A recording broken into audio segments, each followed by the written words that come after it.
আসসালামু আলাইকুম রহমতুল্লাহ। ইউনূস সরকারের বিরুদ্ধে মার্কিন স্টেট পার্লামেন্টে রেজলিউশন। 6 মার্চ যেতে না যেতেই ডক্টর মোহাম্মদ ইউনূস সরকারের বিরুদ্ধে আন্তর্জাতিকভাবে নানা প্রশ্ন উত্থাপিত হতে শুরু করেছে। গত 13ই ফেব্রুয়ারি যুক্তরাষ্ট্রে যখন ডোনাল্ড ট্রাম্প এবং নরেন্দ্র মোদির মধ্যে বৈঠক অনুষ্ঠিত হচ্ছিল, ঠিক সেই মুহূর্তে যুক্তরাষ্ট্রের একটি বিশেষ অঙ্গরাজ্য নিউ হ্যাম্পশায়ার, এই রাজ্যটির পার্লামেন্টে একটি রেজুলেশন পাশ হয়েছে। কি সেই রেজুলেশন? সেটি হচ্ছে বর্তমান সরকারের সময়, মানে ডক্টর মোহাম্মদ ইউনূস সরকারের সময় যে হত্যা খুন হচ্ছে, সেগুলোর বিরুদ্ধে একটা প্রস্তাব উত্থাপিত হয়েছে। এগুলোর বিরুদ্ধে তদন্ত করার জন্য এবং তদন্তপূর্বক মার্কিন কংগ্রেস, হোয়াইট হাউস এবং মার্কিন স্টেট ডিপার্টমেন্টে যাতে ব্যবস্থা নেয় সে বিষয়ে এই রেজুলেশনটি পাশ হয়েছে। বুঝতেই পারছেন ডক্টর মোহাম্মদ ইউনূস ক্ষমতায় আসার পরে বাংলাদেশে যে ঘটনাগুলো ঘটেছে সেটার এর জন্য।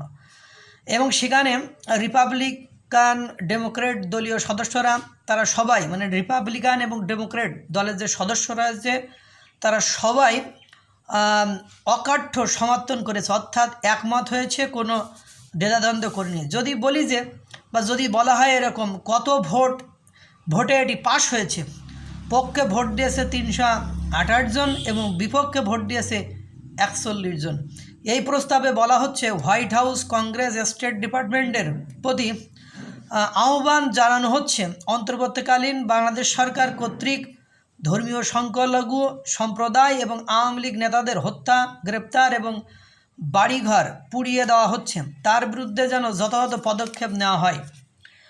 যে হিংসাত্মক আচরণ সংগঠিত হচ্ছে তার বিরুদ্ধে যেন যথাযথ ব্যবস্থা নেওয়া হয়। এখানে বলা হচ্ছে ইসলামিক মৌলবাদীদের উস্কানিতে ধর্মীয় সংখ্যালঘু নিধন, ধর্মীয় উপাসনালয় ধ্বংস, বঙ্গবন্ধুর বাড়ি পুড়িয়ে দেওয়া, সাংবাদিকদের গ্রেপ্তার, হেনস্থা এবং খুন করা, মাজারে হামলা, অগ্নিসংযোগে সব কিছু ধ্বংস করা, এমনকি 30 লাখ শহীদের রক্তের বিনিময়ে অর্জিত যে বাংলাদেশের স্বাধীনতা, সে ইতিহাস মুছে ফেলার একটা অপচেষ্টা চালানো হচ্ছে ডক্টর মোহাম্মদ ইউনূসের নেতৃত্বে।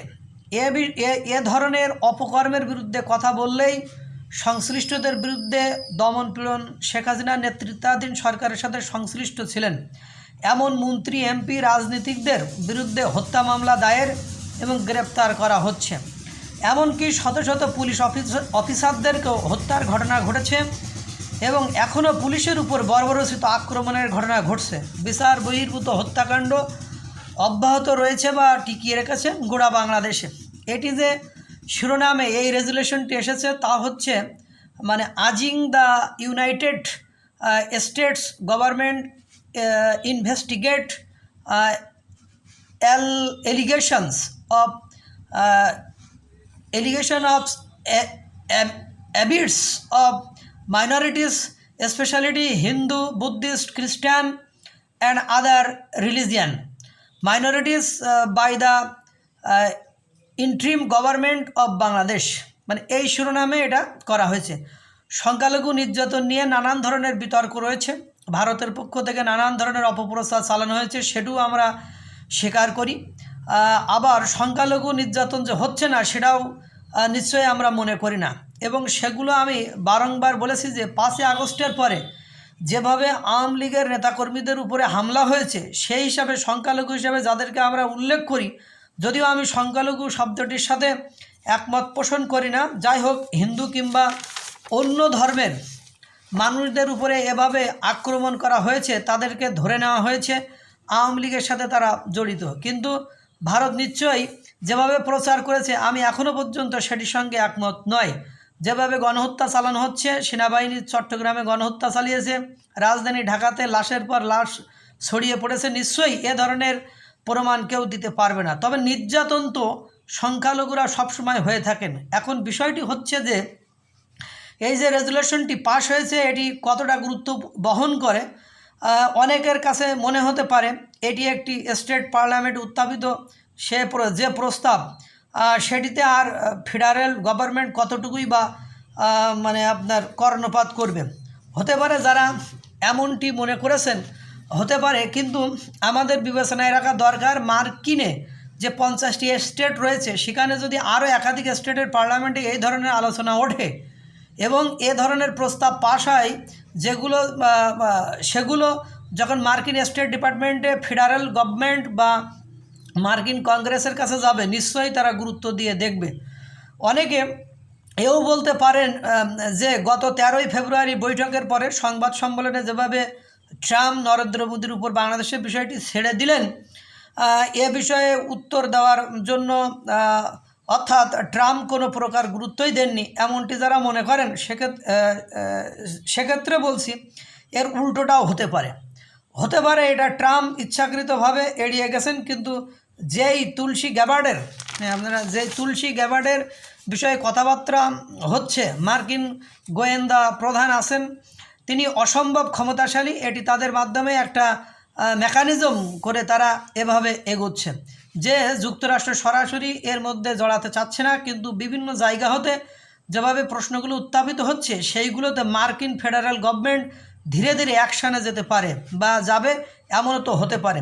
অতএব আমরা বলতে পারি না যে এটি খুব গুরুত্বপূর্ণ, আবার একেবারে উড়িয়েও দিতে পারি না। প্রথমেই যে বলছিলাম যে বর্তমান সরকারের বিরুদ্ধে আন্তর্জাতিকভাবে নানান ধরনের প্রশ্ন উত্থাপিত হচ্ছে বা হয়েছে, 6 মাসের মধ্যেই সে রিপোর্টটি জাতিসংঘের মানবাধিকার বিষয়ক হাই কমিশনের পক্ষ থেকে দেওয়া হলো যে আগস্ট অভ্যুত্থানে এবং 5ই আগস্ট শেখ হাসিনা দেশ ছাড়ার পরে 15ই আগস্ট পর্যন্ত তারা তো এই প্রতিবেদনটি করেছে সব ধরনের ঘটনা নিয়ে।